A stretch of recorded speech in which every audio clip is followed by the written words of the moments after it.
to Lane Credit University. My name is Conrad Layn. So what's Credit Card 101? Credit Card 101 to me is simply this, and from my experience, is simply understanding what a credit card is. So first and foremost, let's take it to the basics, 101. A credit card essentially is a piece of plastic, right? Or a piece of metal for some people. But for the most part, it's a piece of, it's just a card that has a credit line attributed to it. What you essentially want to do, and what I personally recommend, is keeping that credit utilization under 10%. Meaning, say you have a $1,000 credit card, for sake of argument. Only use max $100, max, and that's you can use $100 many times through the month, but just make sure you pay it off as soon as you use it, so that you keep it only at 10% or lower. Some people say it's 30%. I don't agree with that, but hey, 30% or 10%, you choose what's good for you.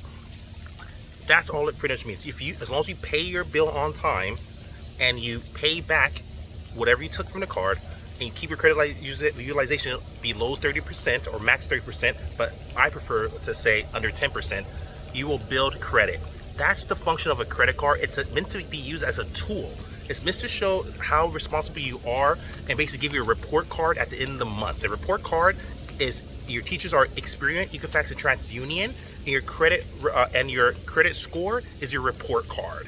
If you understand that in that perspective, you'll want to respect your teacher, which is the 3 credit bureaus, and you want to pay on time and turn your homework in on time before 30 days, before your due date, before your billing statement. That way, you actually have your payment history reported in a timely fashion and build your credit in an exponential fashion. And that's what a credit card is. It's meant to be a tool. Like, subscribe, share, currently now.